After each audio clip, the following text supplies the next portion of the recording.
certainly possible. We can make a lot of stuff here with our secret stock of tone woods. We're going to start something really unique today, something I haven't seen before, except in my mind. Welcome to Dave's World. Some really special and select Sitka spruce, which, I mean, generally speaking, we would use for like a acoustic guitar top. Not this time. Have a piece wide enough, and it'll match our mahogany over here.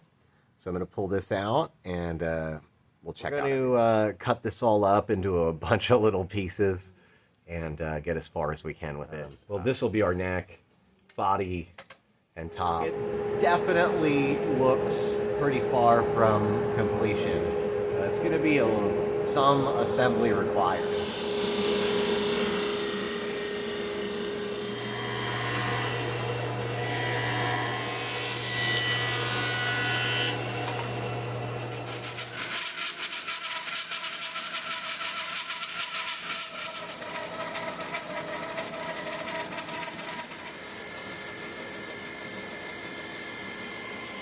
Well, it still doesn't look like a guitar. I'm going to run these mahogany slabs here through. They're just for the body. We're going to chamber this, so I'm going to glue it together today, and we'll have a real good substrate to chamber tomorrow. This spruce will wait on. I'll just kind of shelve that, and of course the neck up there, we'll work on that maybe a little later, but likely we're probably just going to get the fretboard glued on and then just sort of.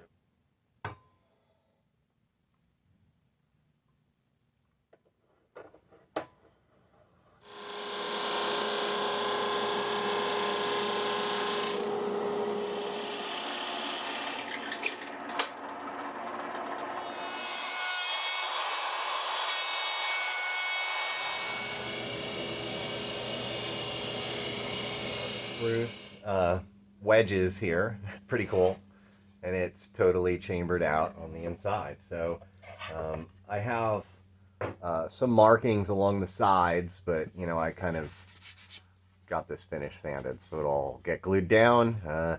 I'm not going to film gluing this down, simply because, well, it's hard enough just to glue this down. I don't want to run out of talent. Well, it certainly doesn't look like a guitar. Really, this is going to drive for quite a while. Like I say, have those markings on the sides, so I'll know where all the chambers are for where the template goes. Tomorrow will be an interesting day. I'm going to start on the neck and get our truss rod routed.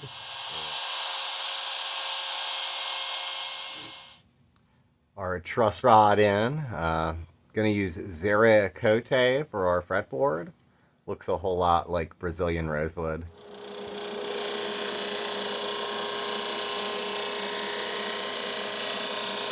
So now that this is kind of like a log, basically, it'll get the hockey stick style headstock, which is pieced on later.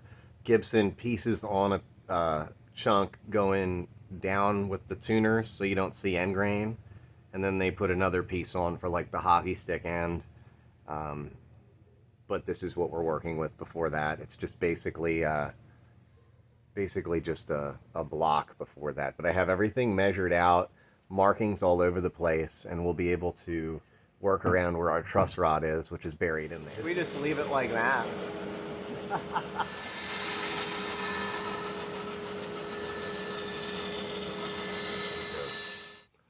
Curiosity. It sounds really good up here and really good down here, and that's generally the case with the Explorer. Ours is called the Blazer, obviously, but it's like a tuning fork. It has like a pulse of tonal vibrance, and I think it's all down to the body shape. So it's interesting how we have those chambers and how that'll react to how this guitar is. So we'll cut it out some more with our another blade. I'm going to work on the neck a little bit, but yeah, this is going to be really interesting. Black top binding for the spruce and the mahogany. So that'll be, I don't know if I'm going to do a black or a white pick guard, but it'll work either way. It'll have like an ultra 70s sort of look. kind of like the Telecasters did back then. We'll probably do like a little bit of a yellowed finish. I don't think it'll be like Limba yellow, but we'll see. It might have a cool Martin D18 kind of vibe, but I'm going to route for our binding and get that on. Slotted everything. As far as the neck is concerned, all the fret slots I cut myself on my super secret saw, but they're really great. Well, a bit of a mess this evening here at our workbench. I'm going to sweep this all up and get everything totally dust free. We'll stick on our binding and glue that up tonight. This is going to be really, really kind of radical as it's coming together. I'm starting to see my vision come to life, and it's like the ultimate experience. So we'll just keep at it.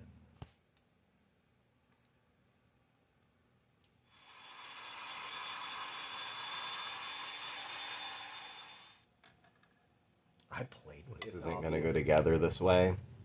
It's going to need just a little bit more work. We'll do that.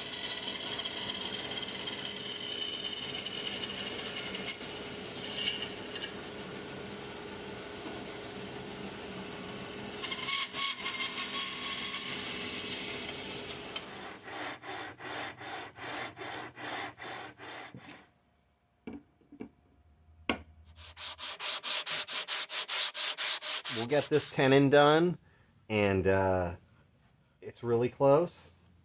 I won't glue it on anytime soon. We're still going to shape the neck and everything, but the fact that it's so close and needs so little is really groovy. We'll go ahead and get this started. Kind of just have it all clamped up here.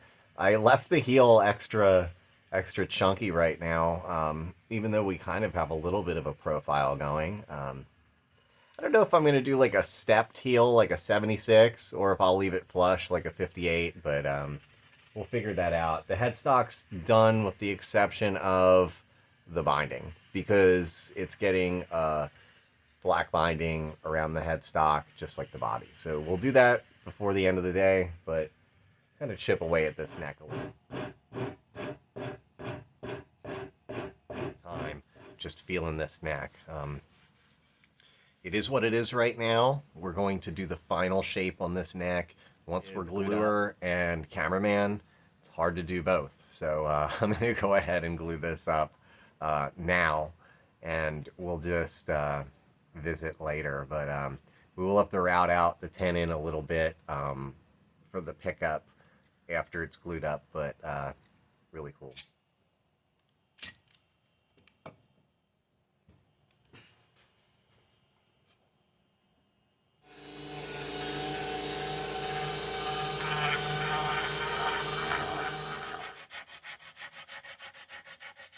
Actually, I really do enjoy like really shaping those necks and getting the last final details and all the little edges and like the round parts on the headstock and all around the body, and just all the little details is really satisfying to, you know, finish everything up. So we have a couple projects here, but we'll be getting our blazer here to the spray shop. We'll have to tape off our Zero Cody first, but this will just get sealed today and then pour filled tomorrow. I have to mush it in between each fret. That matters. You know, it's stuck straight. Well, it sure is cool hanging there like that. We're going to hit it up with our classic Binks 2100 series. This is my favorite. Maybe we're not innovators, but we're certainly blazers, and we'll keep up with this one. Try and get our pour filler on sometime tomorrow, but we'll get a couple coats of sealer on right now. I love the spray.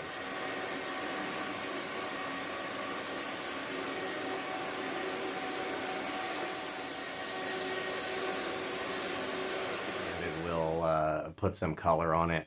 This one's gonna get like a tinted back, probably like a brown or a red tinted back, and the face I'm gonna make like that yellowed, like Martin, like Sitka Spruce. It's our grain filler. I have it custom matched. This is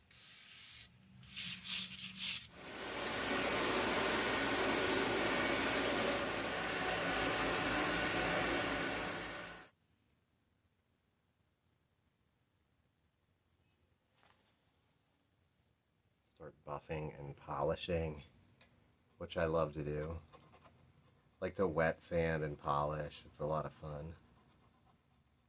So is this. Edge on this guitar. I love that. It's so cool to sand this edge.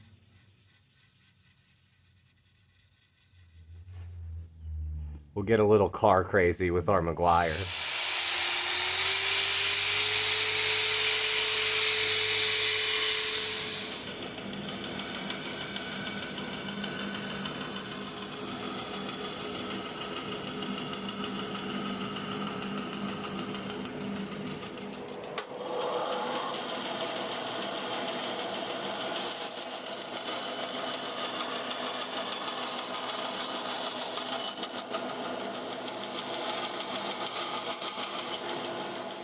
Well, another interesting take on an absolute classic here in the Lair Instruments custom this guitar as like really the test subject for our Lair Bucker pickups.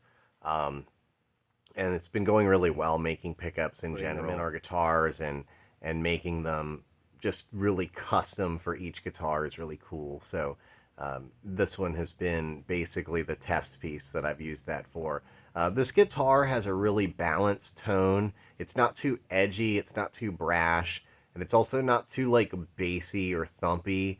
It's just really sweet and right in the middle of where I kind of wanted it to be. It's super harmonic and sustaining. It is kind of full beast though, because when you're out there at the country show, it's a little bit too much.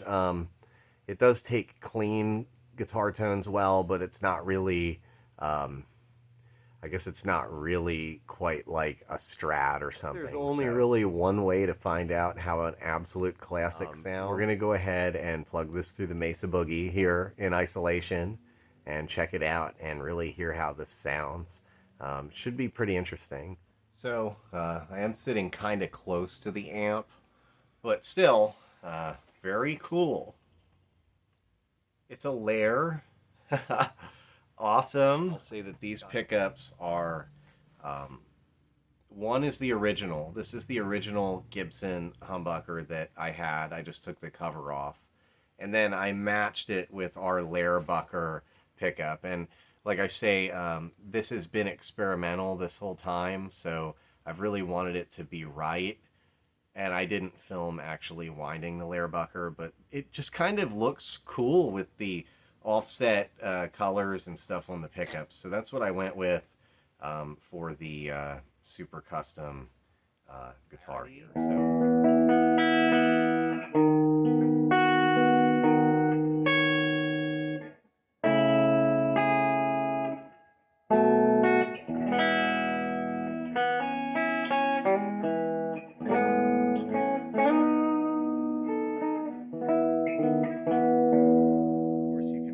Tone down a little bit. I'm experimenting with caps over time, and this one works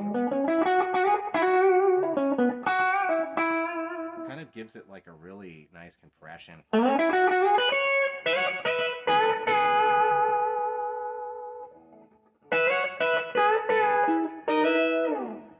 Neck pickup is our Lair Bucker, so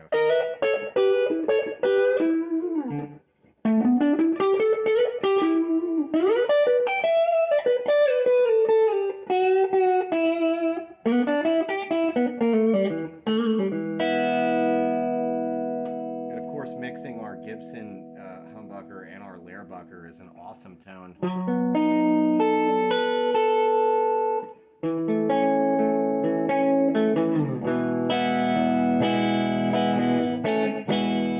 Rock and roll, you know, overdrive.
Well, that's that.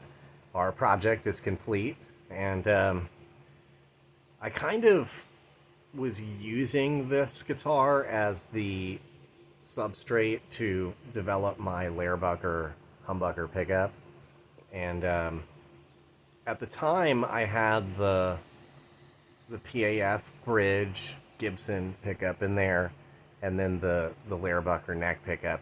And that's kind of the state the guitar was in. It is no longer here. Thanks, Seth in New York. Really cool. He's into like hard rock and like heavy metal. So it's kind of the classic metal guitar, I guess.